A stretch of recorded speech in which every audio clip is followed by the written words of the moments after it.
of the things I learned from you when we were kind of tag teaming this back in the day was list building, and Yes. funnels. And so why don't you kind of walk through how you got some of the names, and then I'll add on a little bit more kind of from what I talked about earlier with the school contacts. So, there's a lot more list services out there today than there's ever been.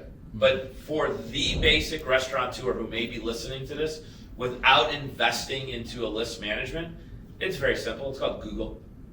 They're there, right? You have Google. If you're a community member and you're participating in a chamber, you get chamber names, addresses, emails, right? You are a member within the school district. Generally, they may have a list of other businesses that are in there.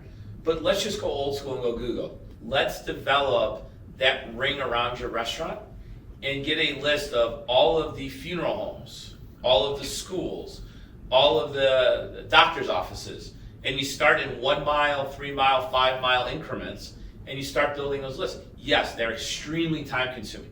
But DJ, Once.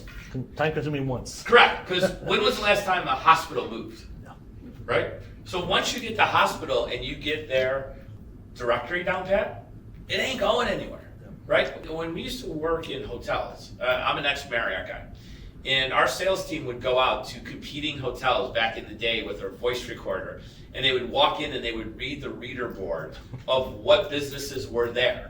Right? Yeah. And then they would go to see if that was an annual repeat that came in and started soliciting.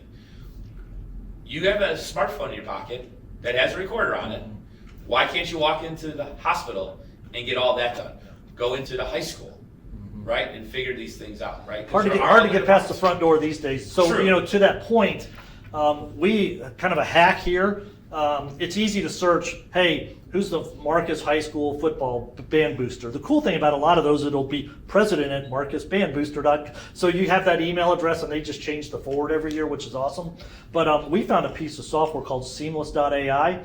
Like if you go to a school district website and nobody has their email addresses on there, I could put in this software coach or principal or admin, and it would pull all the email addresses of that job title, and I just import them in. Now I've got a list, I can contact them, whether it's football, band, cheerleader, who cares what the group is. Now I've got a database of emails to start contacting people. I think we've taken that ocean of catering down to schools, down to, as you say, we're fishing in a barrel now. Yep. We have got a fully stocked barrel of catering clients that are vetted that we can go get a bunch of money from.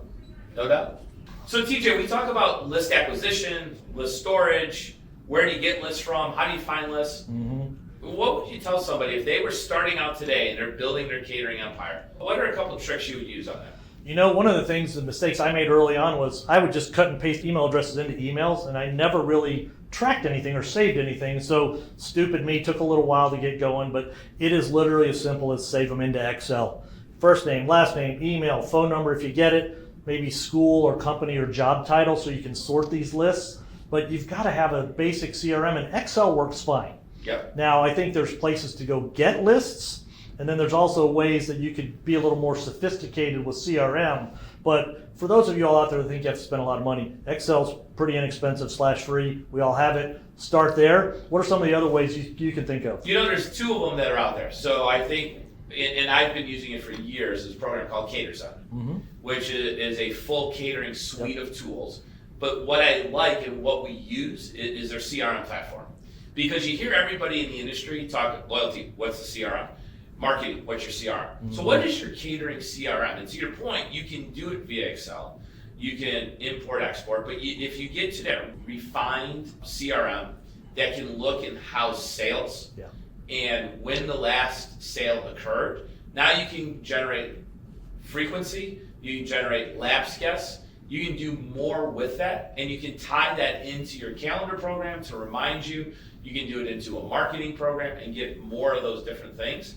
I think in lead gen, which has become a lot harder because as we talked about, it's harder to get in the front door. Yeah. And there's all these services that want to sell you everything. So which is the one that you can get to? Because by the time you're starting to look for this at 8, 9 o'clock at night after doing, thousands of dollars of catering and your other parts of your business, getting sold online, you're talking to an AI bot who's trying to pitch you, and again, most of us aren't in that technology state of mind at that point in time. So, you know, what I really like is stuff that's coming out from Crumbs with Kelly Grogan, and how she's supporting the industry in creating a proprietary CRM. But what she's doing and the magic that she's bringing is she's doing the lead source. She's going out and finding all of these different tools out there, testing them, funneling them down. And that's the key. You need somebody to funnel it down. So you can either do it yourself or you can pay somebody. But I would rather pay somebody from the industry who's a salesperson, who is a hunter on that front end, who knows how to put 10 fishing poles in the water at one time versus one, and take that, narrow it down, get it into the CRM. And the beauty of Crumbs and your investment in there, and we're not sponsored by them or anything, we're just watching what's going on, is the fact that they partner with the restaurant and give the operators the data. They're not creating, you know, the Wizard of Oz effect behind the curtain.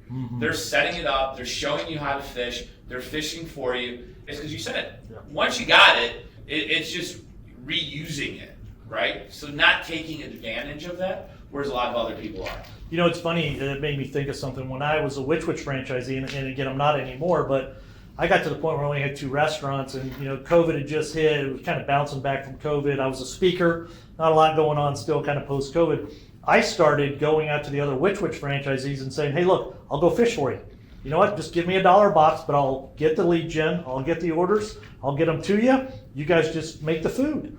And franchisees love that because most of it, we're operators. We like to be in the restaurant. We like to make, or we have operations teams that are doing that if we're working more on the business. And so I think that's a natural progression in this services where pay somebody to go out there and get the list for you, start getting the orders for you. You know, when I look back at Excel, I was terrible at reminder orders, checking how much people have bought from me, when they ordered the last time. And those CRM pieces really can help automate a lot of the stuff that you used to have to do manually. So again, you can have more time in the community and do the kind of boots on the ground or feet on the street kind of thing while you're out there making food and you have everybody else doing those things for you. Well, and the other thing is you can actually now, I mean, one of the things that COVID taught everybody is lots of side hustles, lots of people who are sitting on sidelines who will do project work for you. Yep. Right? So you could say, hey, I need to get all the medical offices in 5 miles around here. You've got 2 weeks, I'll pay you a contract number of hours to go do that.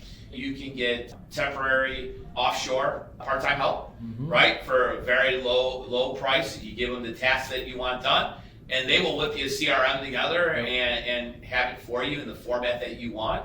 And they can turn that over very, very quickly. So the world has become a very small place now because somebody in India or the Philippines or South America can be doing these tasks while you're focused on other things. Yeah. Once you see that vision and you set it up of how you want it, they will go hunt for you, put it down, and then you can send the emails. Or you can refine it and have them do a complete service as well. Yeah, the other thing, again, chit-chatting about this brought back some great memories. I was thinking probably the best thing we ever did at Witch was we did a catering incentive for our staff. And if you remember back, the Chick-fil-A did this video a long time ago where it was like every person has a story. Yes. And you know, they pan through the crowd at Chick-fil-A and this person just got divorced, this person just had cancer, he lost his wife. It's the most depressing video I ever saw. But I get their point was just they're not a transaction. Go have an interaction with these people, learn about them, create the connection. And so we made a video called Every Guest is an Opportunity. And you know, we panned through the guests of which this is a soccer mom, this one is a pharmaceutical rep, this one's a dad with a band kid, and so on and so forth. And the point was to our employees, go out there and talk to the guests because they probably don't know we cater. And let's go out there and find out. They love our brand, they're already here. Let's fish right off the dock where we are. And we gave the employees 10% of the orders. I literally had a lady call me, one of our supervisors, and say, oh my gosh, you're not gonna believe this. I saw a school teacher walk in with a lanyard. You know, they just had their lanyard on, Keller ISD. She talked about catering. Boom, oh, I'm running a debate contest this Saturday, $3,000 order. I wrote her a check for $300. I got a $3,000 order. I mean, $1,500 less than $300 on it. Boom. Somebody walks in from an Amazon warehouse. You know, they see the logos and the brand, $8,000 order.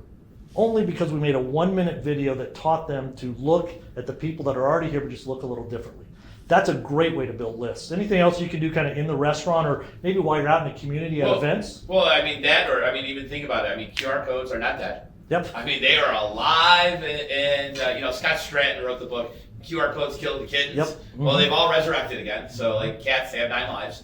So you have an opportunity to use a QR code in your restaurant that will funnel right into a Google Sheet or an Excel spreadsheet, and people understand how to use them now. You're not teaching people, so you put a cool offer on it, you put the QR code, and you let them zap into it. Now you can even take it one step further, that if you're doing community events, why can't you put your QR code on the back of your shirt?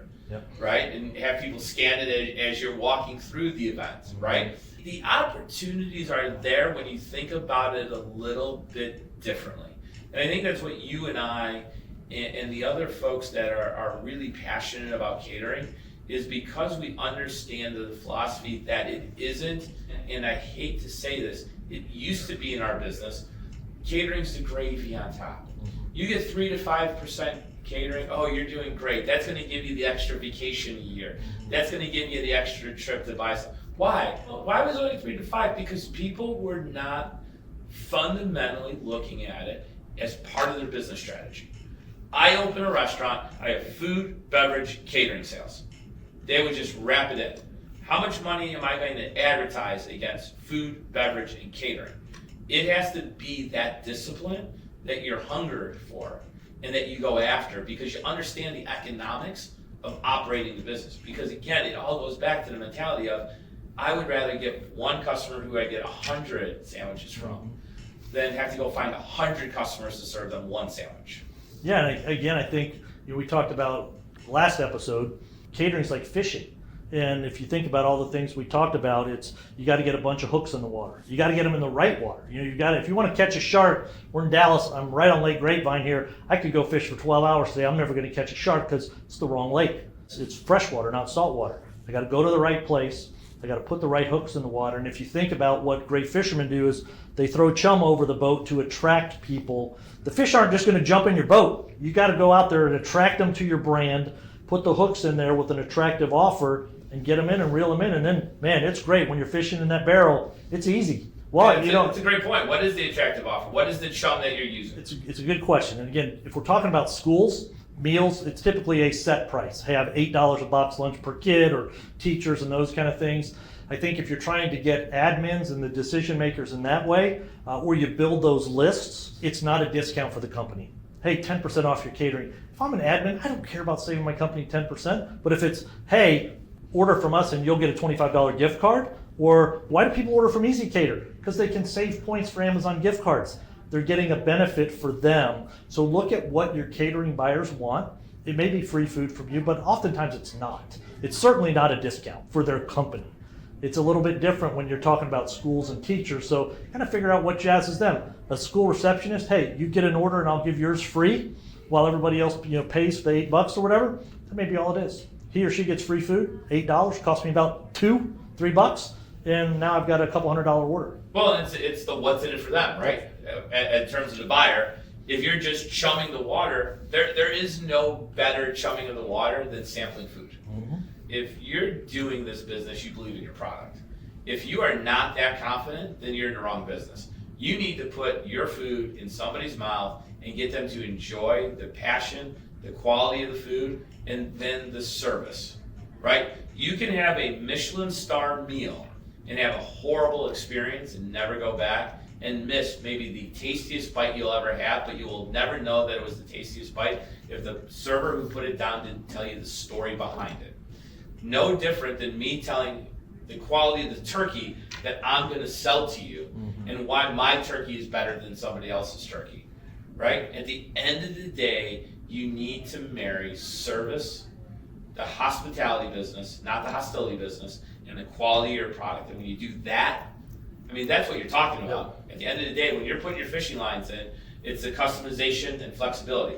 But as the expert, let me trim that down, right? Let me create the funnel. But if they asked you for it, like if it wasn't the sandwich on there, but all the kids wanted a pepperoni sandwich, and you could make them a pepperoni sandwich, you make them a pepperoni sandwich. Yeah, and I think that's one of the slogans we always had. I learned this from a salad concept I used to work with. The founder of this concept always said, we have the best ranch in town, but talk them out of ranch. And I'm like, what do you mean if you have the best ranch in town? He goes, everybody has ranch. Talk them out. I got this dressing and that dressing. And so when I got to Which, it was like, talk them out of turkey. you know what, our turkey's really good, but 50% of the sandwiches sold to turkey, every competitor offers turkey. Get them into something different because it's unique, and if they have that sandwich, oh, it's a club, it's ham, turkey, and bacon. Oh, you offer that instead of just turkey or ham? Yes, we get the order. They have a better product. They're going to come and try you. So, I think when you think of that funnel, it's really just how can we get the most people in? What's the most attractive offer? Take care of them, and you'll have that funnel just gushing business out for you, bringing so many orders that hopefully you can fill them all. Well, I mean, and that's it. And to your point, you take care of the customer, right? You show them a little bit different in line. It's kind of like when you go look at a new car, right? When you go look at a new car, do they just show you the base model, or do they show you the model that's got the bells and whistles? And then based on your budget, you start to funnel down and work. Because the base car will get you from your house to your job, right? But do you prefer the extra creature comforts, that are associated? Same thing with food. You get, to your point, you get the same turkey sandwich that 10 people are providing, but can I give you a different turkey sandwich or the story of the ranch? Whatever your niche is, you have to just showcase. At the end of the day, you got to talk to your people. Yep. Right? You got to talk to your customers. You have to talk to your employees. You have to put out an amazing quality, and then you have to follow up. Yeah, I think to wrap it up, we talked about how to build a list, but to me, it's all about just what you said. Can you match what's profitable with what's popular? Yep. And catering is both of those things. And guess what? That's the secret to success. Let's go, man. Let's go You sell got some it. catering. See ya.